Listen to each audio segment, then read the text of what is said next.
Here is a 150 carat diamond bracelet. It's worth $150,000. Les Gold was on the verge of losing all he had. The pawn store owner from Detroit became a reality TV mogul. However, there was more complexity than met the eye behind the scenes. A startling agreement that made headlines worldwide, financial troubles, and employee betrayals. The end of hardcore pawn wasn't the end of his narrative. What transpired after that was completely at odds with what the audience had anticipated. What happened to Les Gold then after all this time? Hardcore Pawn was designed by Les Gold on top of utter anarchy, major characters, and mega deals. It was within his own business, though, that the whole drama unfolded. This American jewelry and loan wasn't your average television. It was a high-stakes arena for money, clients, and strife, as well as a family business. Everything was well-oiled under Les's watchful eye, along with his son Seth and daughter Ashley. Occasionally, they had to cope with aggressive clients, ridiculous discussions, and even brawls. Their own staff, whom they trusted the most, were the ones that betrayed them the most. It seems to reason that workers in a pawn store that is broadcast on national television would exercise extreme caution, doesn't it? The Gold family was following them closely. There were security cameras all over the place, and millions of people were watching. However, that's not the case. A few workers were overconfident, and among them was the one person Les Gold had not anticipated. Please allow me to return to one of the most notorious controversies in the history of extreme gaming. An honest worker caught red-handed stealing from the company. No ordinary worker. Joe, the store's chief security officer. Yes, that's correct. The store's security guard was also the one who stole from it. Plus, he wasn't smuggling in a few little things here and there. Jewels taken here are valued in the thousands of dollars. It seemed fishy to Les. There was a discrepancy. He set a trap and placed a priceless diamond ring in a precise location, concealing it just enough to give the impression that it had been left behind. It was gone the following morning. Normally, Les doesn't freak out. Some suspicion was there, but he needed evidence, like any good pawn shop owner would. He reviewed the surveillance tape, and there it was. There was video of Joe stealing jewels. He was the one he trusted with his company, his workers, and his family. On more than one occasion, spanning several days. I mean, come on. Almost at that very second, Les may have snapped.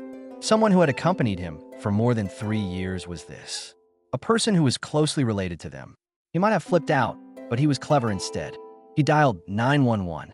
He pretended like nothing had happened and kept Joe inside the store. I think that was the most challenging aspect. Just picture yourself standing there, chatting along with a man who just stole from you, as if nothing had happened. Les was compelled to do it. Joe would run away in terror if he sensed suspicion. Plus, Les was not going to stand by and watch it happen. Joe entered the store as he normally would, oblivious to the surprises that awaited him. The trap had already been laid by Les. Police officers showed up. The surveillance footage had been loaded. As soon as Joe heard the signal to the back, he understood. He had finished. Now we get to the wild phase. Upon being questioned, Joe confessed to stealing. Just the truth, no fluff. He admitted it without hesitation. Now things start to get crazy. He retrieved several pieces of stolen jewelry from his pocket. More than $77,000 worth of goods. For a moment, let's pause. $77,000. That's more involved than merely putting some rings in your pocket. I'm quite offended. Plus, he must have been doing it for ages. The police wasted no time. On the scene, Joe was taken into custody. One of Les Gold's most reliable workers disappeared without a trace. However, internal dealings at American Jewelry and Loan were not unprecedented. The performance actually shed light on a far more serious issue. Workers stealing from Les's company in plain sight. Joe wasn't the only one. Others existed, and each time it was like taking a hit in the stomach. Ashley and Seth were enraged. They began interrogating each and every person. Was anything more substantial going on in the background? What was the duration of this? Who might one put their faith in? It was not an easy job at American Jewelry and Loan, I can assure you. Even though the Golds kept a tight ship, some nevertheless managed to take advantage of the situation. It became too cozy for a few workers. A few people dared to believe they could beat the system. However, with cameras installed on every wall in the building, it seemed inevitable that they would be caught. It gets much more bizarre from here. Wow, this wasn't your average TV moment. This was the actual world. Everything that viewers witnessed was 100% factual, according to Bobby J., a former hardcore pawn employee who later verified the claim in an interview. One cannot pretend. Drama without scripts. Yes, these heists did occur. The whole store, according to Bobby, transformed when Joe was arrested. Everything seemed odd. Anxieties pervaded the air. It seemed as if everyone on staff was suddenly being watched. Truly, that was the case. Let that sink in. The store's inventory had millions of dollars worth of less gold. Things like gold, jewels, timepieces, and high-end technology might vanish in an instant if the wrong person became overly hungry. Golds had witnessed everything. Scammers, aggressive customers, and even fictitious police officers attempting to loot the store have all been reported. That struck a different chord, though, when it emanated from inside the company. Wait, there's more. Many scandals shook hardcore pawn, and this was only one of them. Something far more significant was transpiring at the same time as all of this. Some event that would rock the store, the program, and Les Gold's whole image. Long before the cameras started rolling on hardcore pawn, there was a man named Les Gold who became famous for his daring businessman ways. The American jewelry and loan industry took a long time to develop.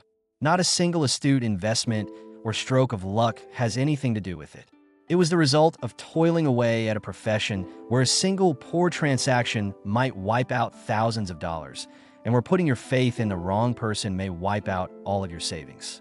One of those lessons nearly cost Les his life, and it happened at a young age for him.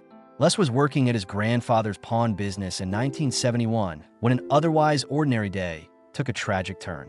This was before he became famous on television. Around midday on December 31st, an armed robber barged into the business. Cities like Detroit, where pawn shops are prevalent, have always been known for their high-risk nature. They trade in the type of things that thieves target: cash, jewels, gold, and high-end technology. Although Les had encountered difficulties before, this particular instance took a turn that would remain with him indefinitely. Gunfire broke out inside the store as the heist unfolded. The incident resulted in the shooting death of a responding police officer. What should have been an ordinary afternoon became a tragic event that forever changed Les' life when another guy died that same day. You could see him. That was his witness. He was uninjured physically, but he learned then that nothing is certain.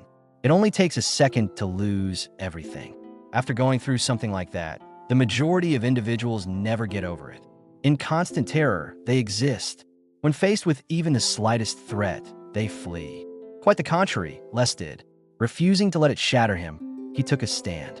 He was unyielding in his opposition, fearless in the face of adversity, and unyielding in his pursuit of justice. He rethought his approach to dealing with customers, business partners, and even his own staff after that. After Extreme Pawn became popular, Les ruled his business with an iron grip because of this. Pawn shop wasn't the only thing American jewelry and loan was. More transactions were processed in a single day by this enormous operation than by some institutions. On a daily basis, more than 1,000 individuals passed through those doors, with an additional 300 to 400 clients coming in to retrieve their belongings and 600 to 800 new loans being processed. There is no space for error when handling so much volume. There's absolutely no room for uncertainty. His own philosophy reflected his frame of mind. It took time to earn trust. Even once it had been broken, there was no turning back. Because of this, the fact that the betrayal didn't originate from outside sources was so devastating after everything he had accomplished and having survived the worst event of his life. Neither a masked thief nor an irate consumer could have been its source. It was from the person working behind the counter of his store, someone he had put his faith in, someone he had taken a risk on. Second chances were something Les had always been a firm believer in. It was clear to him that not everyone had an A+ record, and that life may be difficult at times. This is why, throughout the years, he had rehired workers whose departures had been accompanied by suspicion. Some had problems on a personal level, and others had made poor choices, but Les would give them another opportunity if he believed it would be worthwhile. Two workers, Amy and Rich, had previously been causing friction behind the scenes due to their return to American jewelry and lending. This was not Amy's first stint at the store, yet her departure cast doubt on her dedication, leading Les to wonder. She vanished, not merely quit. Missing information, no justification, zero. She appeared one moment and vanished the next. Her uncle, who had been an ardent employee for many years, personally begged Les to give her a second opportunity, which prompted Les to reconsider his previous decision. In spite of his reservations, he consented. The choice was met with Seth's vehement disapproval. He had always been the more doubtful of the two, claiming that it would be easy for someone who has once gone away to do so again. Contrarily, Rich had extensive experience with the organization. At one point, Les had full confidence in him since he had coached him personally. But as time went on, things evolved. Les became worried when he noticed a pattern of conduct involving Rich's dubious actions. But he kept him on the team anyhow, thinking that the investment in his education and training would pay off in the end. At the time, Les had no idea that these decisions, these opportunities for redemption, would have consequences he could never have predicted. Loyal employees began taking shortcuts, making mistakes that endangered the store, and even going to extreme lengths to make Les doubt his whole career. And the worst thing? This went beyond incompetent leadership or workers who weren't pulling their weight. Something darker and more perilous was at the heart of this. Over the course of several decades, Les Gold had transformed American Jewelry and Loan into a nationally renowned pawn store. Buying and selling were secondary concerns. Survival was paramount. He was a veteran of the sector, having weathered every storm and expanded his one-store operation to many locations, where he now serviced over 1,000 people daily. He had already achieved legendary status in the pawn community by the time Hardcore Pawn premiered in 2010. But suddenly, there was more scrutiny because of my celebrity. Tensions were rising behind the scenes. Les, Seth, and Ashley's squabbles weren't staged. Within the family, a genuine power struggle was taking on. Seth had a lot of drive and ambition. He was constantly trying to find new methods to update the company and would occasionally make agreements secretly if he believed they were good. In contrast, Ashley wasn't always hands-on with running the store, but when she was, she boldly challenged her brother and father. All of the claims were true. It seemed like the whole family was about to crumble at some point due to the intense rivalry between Seth and Ashley. Les, nevertheless, maintained command throughout. He refused to be rattled by betrayals from family or co-workers since he had been through too much. Having weathered an armed robbery and witnessed the sudden demise of others, he understood that the key to success in this line of work was to never give up. He wasn't one to slow down, even when intense pawns ceased in 2015. Les and Seth remained at the head of American Jewelry and Loan, which was still doing well. Even though the concert had ended, the business continued. Les Gold stayed a major player in the pawn business. Unlike other reality TV stars who went into oblivion, he remained heavily involved with the company, even if he didn't spend as much time on social media as his son. With the exception of Les, Seth handled most of the interactions with the audience. He posted updates often, used TikTok to analyze memorable scenes from the program, and would sometimes invite Les in for his opinion. Les had amassed an empire at this stage. He had a multi-location business, hundreds of workers, and goods worth millions of dollars.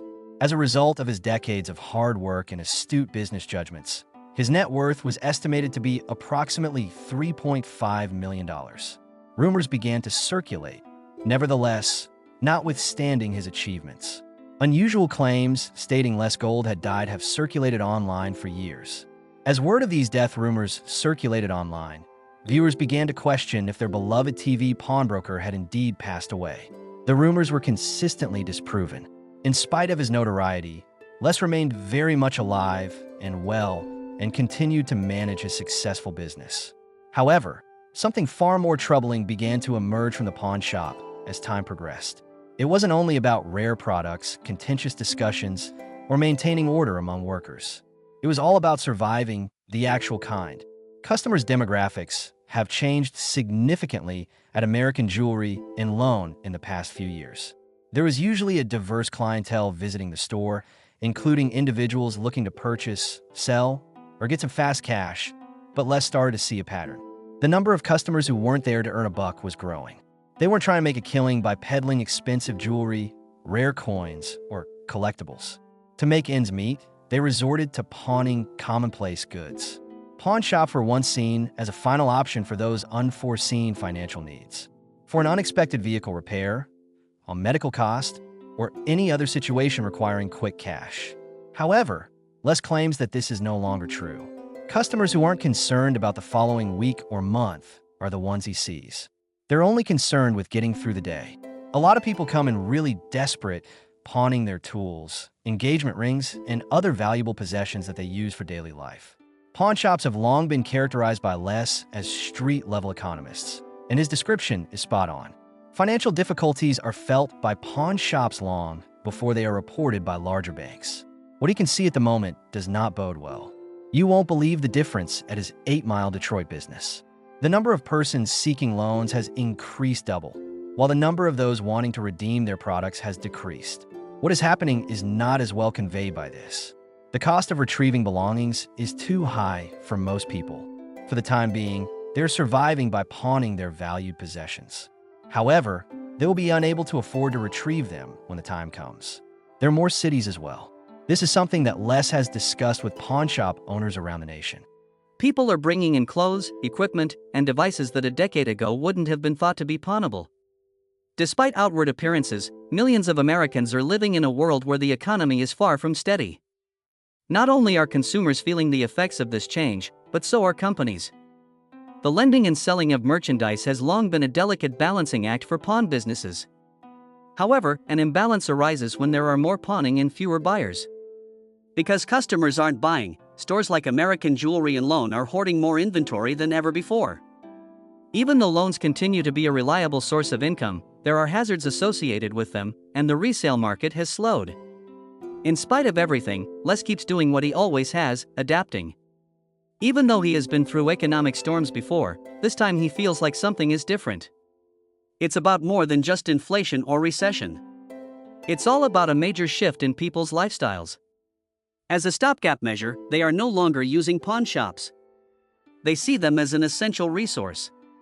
Then there are the anecdotes that bring back the magic of hardcore play and make it all worthwhile. Things that come through the door that are strange, surprising, and even incredible. Les has seen it everything in his time, from priceless antiquities to exotic sports vehicles. Among the most disturbing, though, is a vehicle that belonged to the notorious Dr. Death, Dr. Jack Kevorkian. Because of his contentious involvement in assisted suicide cases, Kevorkian gained notoriety. Les had a feeling this wasn't going to be just ordinary transaction when a stranger drove up to American Jewelry and Loan with his vehicle. $40,000 was the asking price. However, Les was able to purchase it for $20,000 after engaging in some difficult negotiations. Why did we do it? I doubt it will have any market value at all. No matter how shady the arrangement was, Les felt it was worth it to possess a piece of history. Even outside of work, Les made an effort to help others. Despite his reputation for firm bargaining, he was actually rather amiable. He had an active role with the Heat and Warmth Fund, a nonprofit organization in Detroit that assists low-income households with their heating expenses.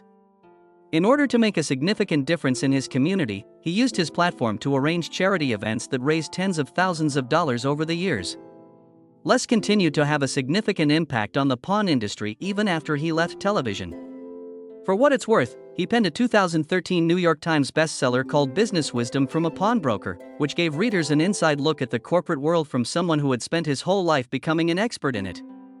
Les Gold has been true to himself throughout. An entrepreneur, a master negotiator, and a lucky charm. Even if hardcore pawn is no more, Les is still heavily involved with American Jewelry and Loan, which is a thriving business. He's not the kind to take it easy, quit, or retire. Everything from the industry to the economy to the wants of the consumers has changed. However, the essence of the pawn industry remains unchanged. Perceiving situations, negotiating wisely, and maintaining a competitive edge at all times. The question of what became of Les Gold has a straightforward solution. He's continuing to excel in his craft. As long as there are individuals in need, business opportunities, and American jewels and loans, Les Gold will remain.